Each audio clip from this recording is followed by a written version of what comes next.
All right, so which ones do you want to start off with? I really don't know. We'll do the red rose for sure. All right. I have comments on all of them, so you could pick if you want. Whichever you think.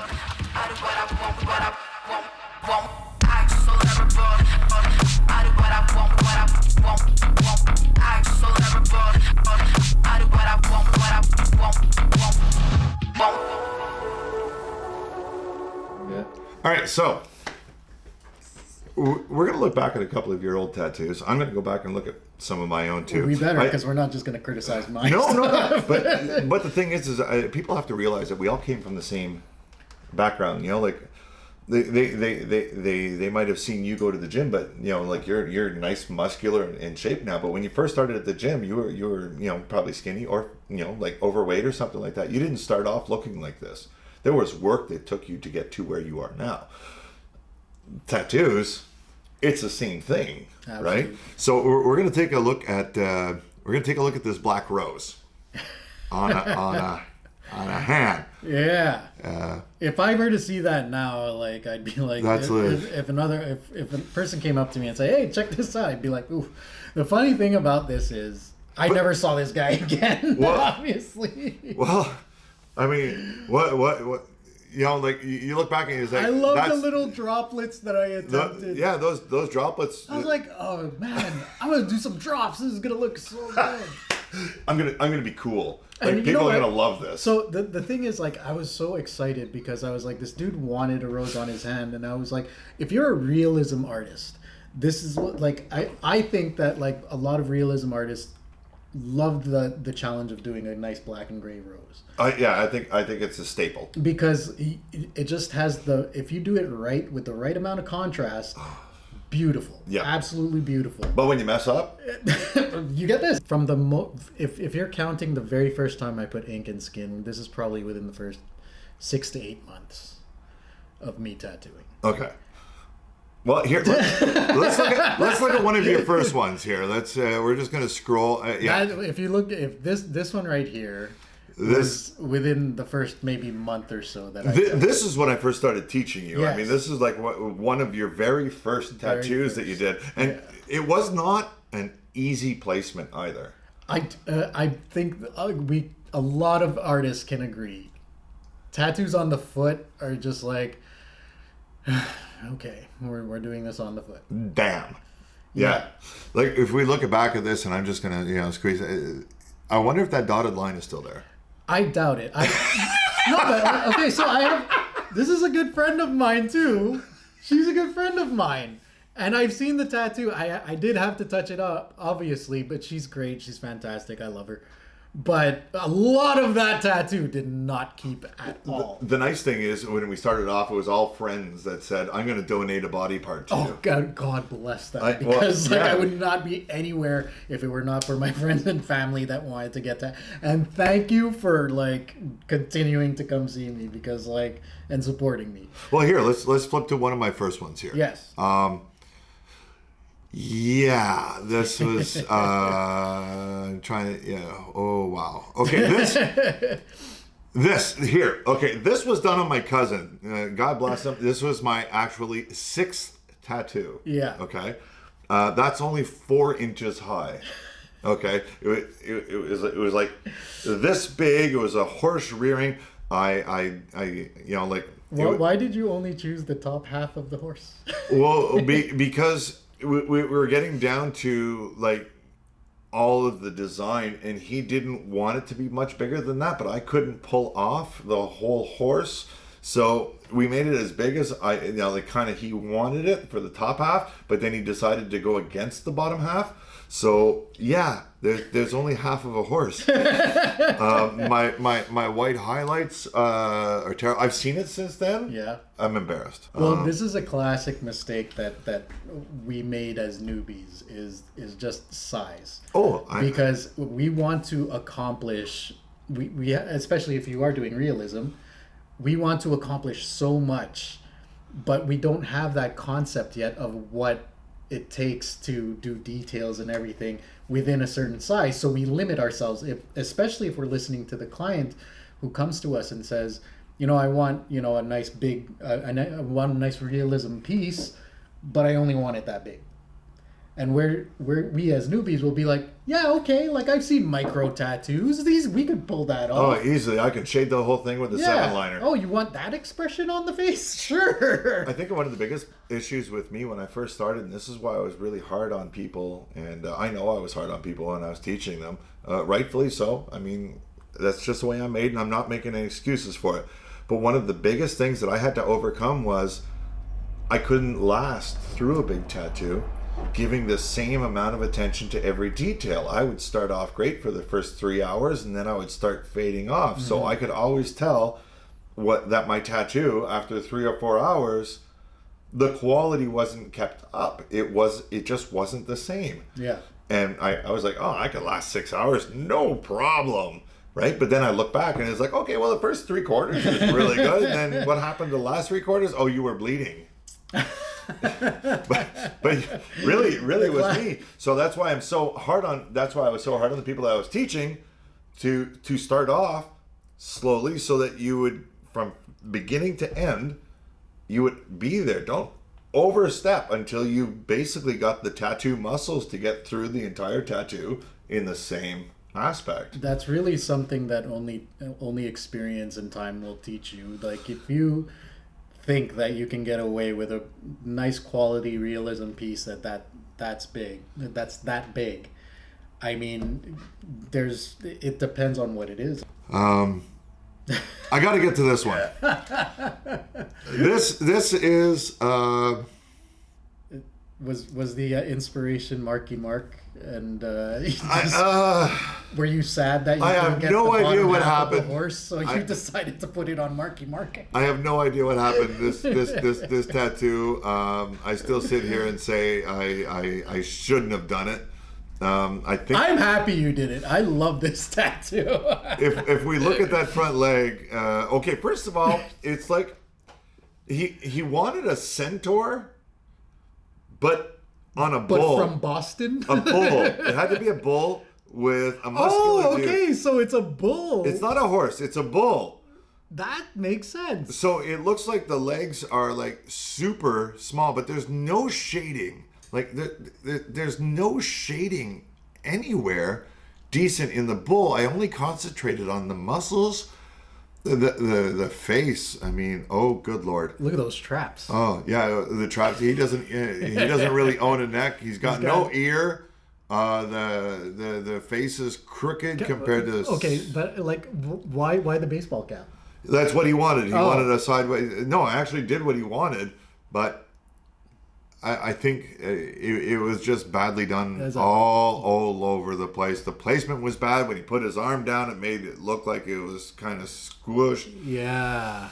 But if you look at that, like the whole thing in general, how did you stencil that on? Because that's pretty big size. Yeah, it was. There was probably 2 stencils in that one, if I can remember correctly. But there's like complete neglect all over the place, and this is one of those areas I wish I would have had, like somebody say, dude, what were you doing? Not accept. I think I would have fired somebody for putting that on there. We didn't do this just yet, like with the tattoos that we've already gone through. So given what you know now as an experienced artist, how would you approach something like this now? Oh, this is so much different. If someone were to come to you, if you can remember that consultation with him coming to you and saying, like, this is what I want John Cena with a bull bottom half. Like, what would you say to him? How would you approach it? Well, first of all, I wouldn't have done anything so basically boring. There's no life to it. I mean, it looks like a bad cartoon drawing that a kid drew up, that his grandmother shaded, that everything is bad about it. Like, I would probably have him like coming out of the body with like some smoke behind it. More of a like a pose, a little dynamic. Maybe the hat not going like just straight off to the side where Marky Mark and the Funky Bunch would be happy with me. Like I'd have more of a an oomph to it, you know, especially if we're going into realism. Yeah. But that's not realism. That's not cartoon. That's not even old school. That's nothing. It's a solid attempt. That's at what? See my next. It's just an attempt. I don't know. Now, I like the no Rugrats. The no Rugrats. Okay, I think everybody's done that. A feather on a foot, we've all done. But this Punisher, I remember when you did it. Yeah. So that was actually that's on my brother-in-law, and this is kind of where it goes back to us as newbies not knowing the sizing. So my brother-in-law, he's a big boy too, and I think his shoulder is about like that wide. Oh, jeez. And I did the Punisher thing, he wanted the Punisher logo, and I'm like, no, let's do realism. So I found like I wanted to practice realism. I found this mask that was absolutely beautiful. I wish I remember who the artist was that created this mask. But I used that as the example of this, and it was about that small, and like it when you see it now, and I haven't seen it in a while, I should ask him to send me a picture or like show it to me or something. But I just remember the last time I saw it, it was super tiny. It's interesting because like now I hardly ever get rib tattoos. I hardly ever get foot tattoos and everything. Oh, I still have the demand, but the thing is now that when I'm setting up, I'm so comfortable because I've done it so often, and my whole basic setup it flows now. So I'm not worried about being able to get the ink in the skin anymore. Yeah. I'm not worried about it. So right now, what I'm worried about the most is it going to look nice? Mm-hmm. Like, is the position good? On the body, is it going to look good? Can it look better if I place it here? You know, like when they're twisting, is it going to, twist out of the arm? You don't want to put a portrait right here because if their arm, then the portrait's all skewed, Basic newbie mistakes. Yeah. And this is a good example of that. So the size was one thing, like actually pulling it off too. This was my first attempt at like realism. And I just remember not knowing what shade to put where to put. Like I knew that the eyes and the nose obviously would be black. And another thing too is like, especially when you're first starting off, you think, like you don't have a concept of how fast or slow you work. No. So I had no idea how long it was going to take. So I mean, like I'm working on them and I'm just like, I don't even remember how long it took. It might have taken 2-3 hours. And if you asked me to do that now at the size that I did, it would probably be about 45 minutes. Yeah, an hour. And I definitely approached it. And it would probably look exactly like a mask or something like that. But even now, you can see all the little lines in the shading, from back then because my machine was on the side and I didn't pinch my needles at all. So I mean, there was like two lines. I don't even know how I was holding the machine. Do you remember what machines you were using back then? It might have been the one from Icon. The green machine. Yeah, no, not the green machine. It was that set that you had. Oh my god! It might have been that one. I can't remember the name. I forgot the name of it too, but it was a machine. It had interchangeable motors and everything. And this too was before cartridges. So I had to set up. I think I set up 3 machines. Those were heavy. Those machines. Yeah. Yeah, you can get just about anything. There was a liner and 2 shaders, or all this. They came with a whole bunch. And I don't even. I might have and I didn't even know what size mags to use. What was the first machine that you got that you really loved? I mean, what's the first one that you actually went, oh wow? I got into the pen machine when it was really just when it was starting to get a little bit more popular. A lot of which one? The FK Irons Zion. Okay. So that one, I just I never had any hang-ups about what particular machine. I just wanted something good that worked. Yep. And that was a solid machine. I took a shot at the Zion because it was a lot of great artists were using it, and I didn't want to go to the Cheyenne because I've just heard things about it. So that was I think that was probably the first. I've never owned a Cheyenne. Me either. Weird. I've never used a Cheyenne. No. So I can't really say. I mean, like, I can't really, like, comment on it because I've never used it. No, I've never. I've only gone by what people have said, and I know people that use Cheyenne, but, like, I don't know why. I guess I was like, they're a I don't want workhorse. to use Cheyenne. I want to use something else. They're a workhorse machine. I mean, okay, like, they're out there. They're solid. That's for sure. I don't think they've ever used. I don't think they've put out any new machines. Well, they have the Del Sol. Like, their pen is pretty much the same pen, isn't it? Yeah, well, it's got the Del Sol Unlimited or something like that, which is really good. It's right up there with like the Injecta X1 Flight. Oh, you know, it's different, you know, but. So the FK Iron Zion was I still use it today for like just small pieces, just because it is really lightweight. I have it with the Gorilla Grip, so it's the 1.25 inch. Is it a click grip? Yes. I can't get away. I still don't like those. Yeah, and like it's just a good solid machine. Even like I just like doing it for lines and smaller pieces now. I remember the first one that I got that I really loved was a Dragonfly. Yeah. Ink machines. I got a black one. It was just beautiful. And then I bought a second one, and I did this on purpose because back then, you know, I don't know, maybe I had a bad attitude. You know, you don't say. I bought Kev with a bad attitude. I bought a pink one because I wanted to see if anybody would bug me or tease me about it. I said, if they tease me about having a pink machine, I'm gonna hurt them, right? So wait, you purposely bought a pink machine? Yeah, hold on. Like, I think I maybe still have this will soften my image a little bit. Hold on. I think I still have it. I love that though. So I bought this pink machine, right? Now every machine from Dragonfly is supposed to be the same, just change color. Yeah. But this one worked better. This pink one built my career. I could not get away from using it. Now, I do know only one person teased me about it. Yeah. And luckily enough, I wouldn't have done it on purpose, but he was getting tribal, and the tribal was going right over the ditch. So he was like, I know where are you hurting me on purpose? I said, maybe, but I really wasn't. But yeah, that machine just made everything for me. And I had those for like 4 or 5 years that I just used the Dragonflies. And then I got the Stingray and went to Quadrant after that. And, I should get a pink machine.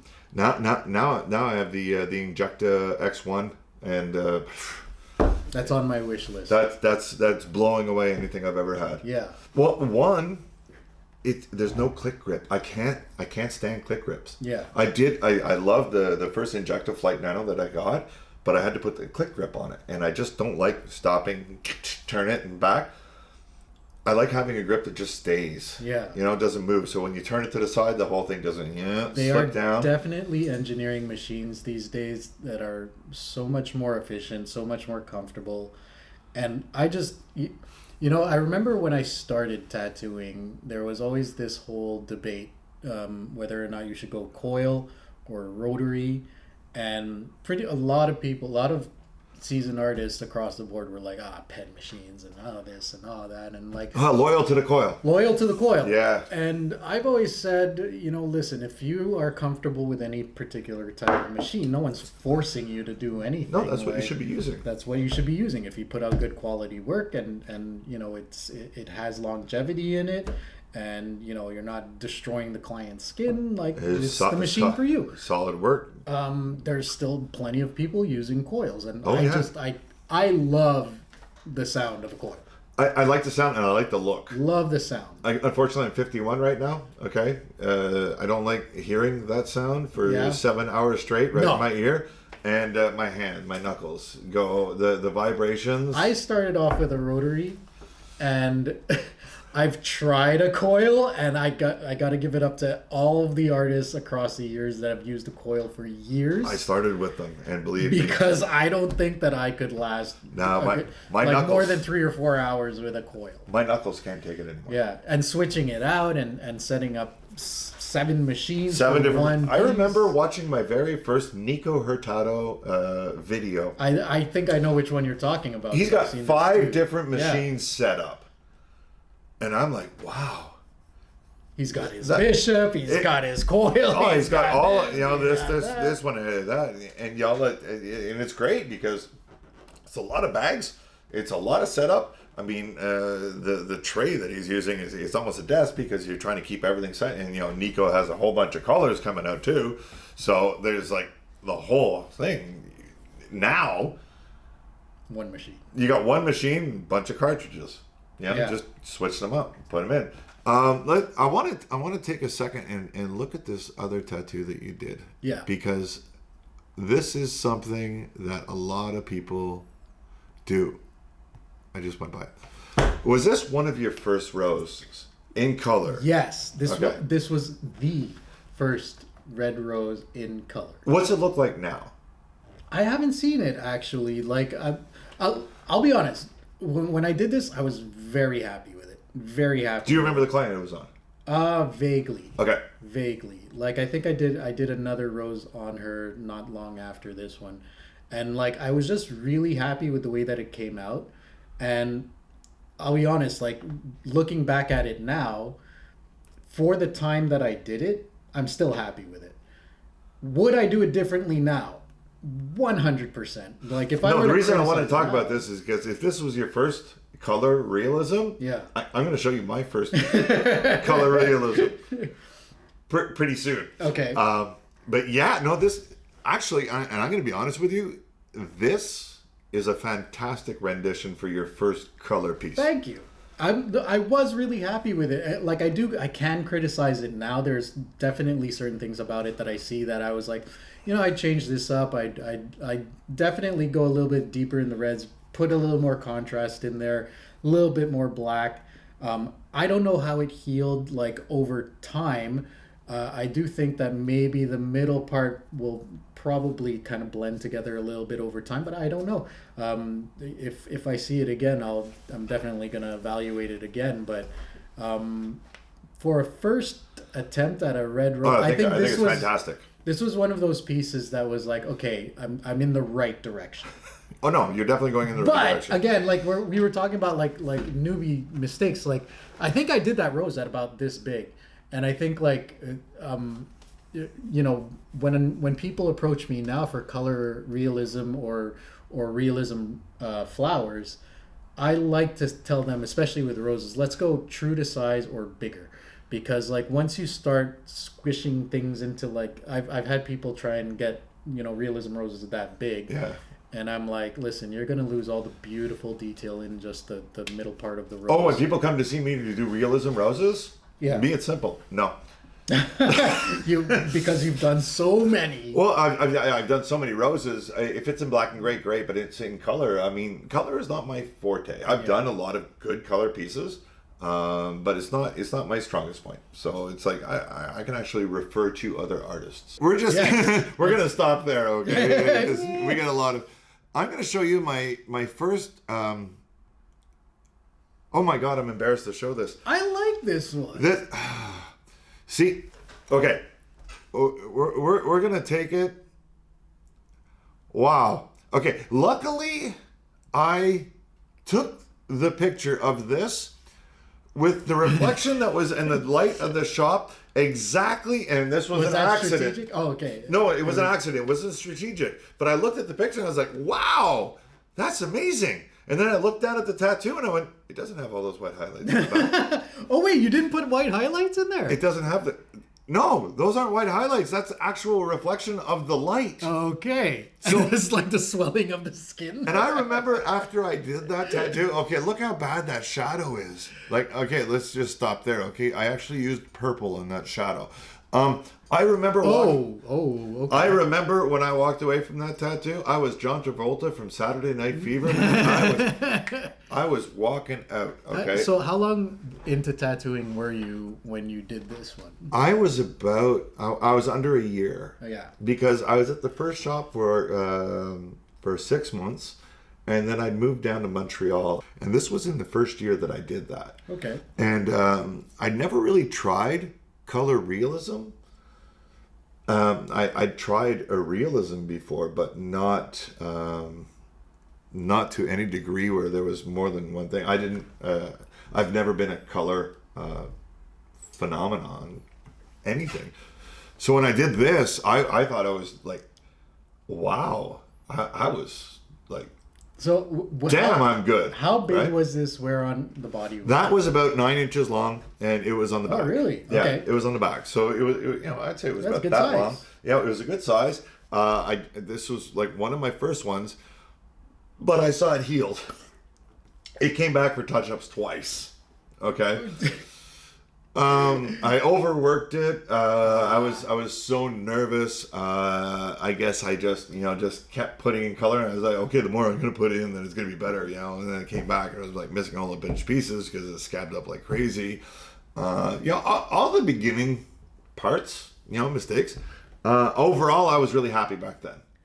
Yeah. But then after a year, and the person comes back twice to get touch-ups, you're sitting there saying, well, maybe I'm not as happy as I originally was. But greens are hard. I mean, I personally find greens hard, but this is the thing. Like, we can always be hypercritical of anybody's work, especially our own. Yeah. When you see this, like, if you were to know that if another artist did this and you knew that they were in their first year of doing it, you would see this and think, that's really good for an artist that's just starting off. For an artist that's first starting off, yeah. that's absolutely fantastic. Exactly. Now you expect more of yourself. I guess the thing that works with me and the way I work toward myself is I'm never 100% happy with anything I've done. Oh, yeah, me either. There's always something to learn. Always. I'm always criticizing all of my work. I'm like, this could have been better. This line's a little wiggly over here. And, like, I do like to go by the client's feeling towards it. Yep. Because that's a huge part of a tattoo for me, is what it means to the client. Okay, great. What's your most memorable tattoo? Like, what's the one? Oh my gosh. What's the one that's going to last in your brain? It doesn't have to be your best tattoo. Which one is going to be the one that's actually that's cemented in your brain from the whole way through? There's a couple that come to mind, but the first one that came to my mind when you just brought this up, and this is the most simple tattoo. It's usually that way with a lot of things. And like, it's probably the one that got me the most emotional. It was actually a woman came in and she had her daughter's signature. Her daughter passed away in an accident, I believe. I wish I remembered the story. I just remember the emotion behind it. And she came to me and she wanted her daughter's signature from a card. And I love those tattoos. Yeah. Because they're like, the way that I always put it is because you're getting something not only personal, but it's truly unique in the sense that literally no one else is ever going to have that kind of tattoo. No, and we're mapping their lives. Yeah. Tattoos are like a roadmap of their lives for a lot of people.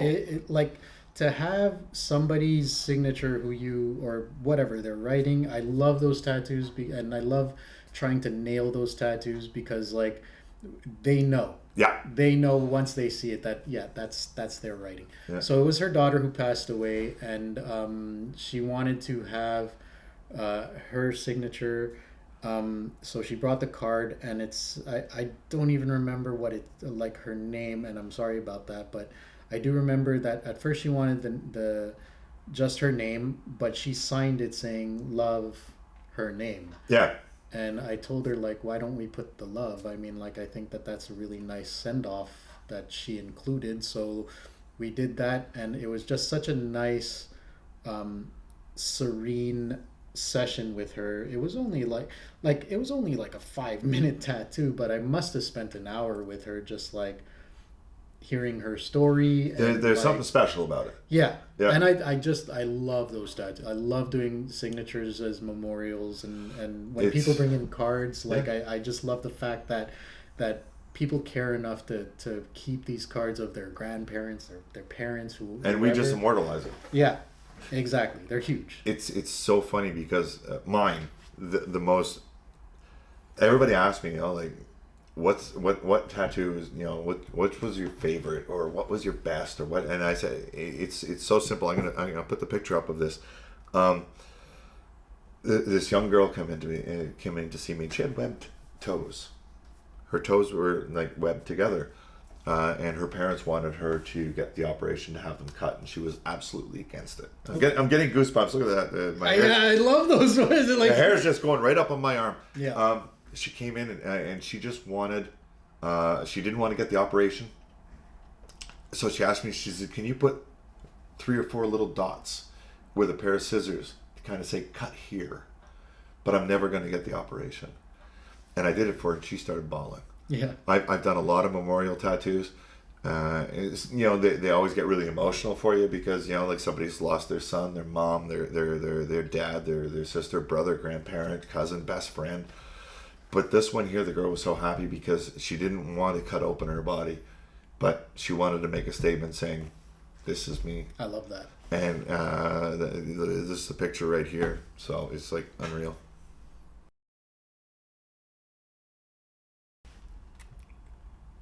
You ready? I am. Yeah, let's do that one. Because, yeah. How many stickers do you have? I just gave away over 100 to a client that said, "Oh, can I have them?" And I said, "Sure."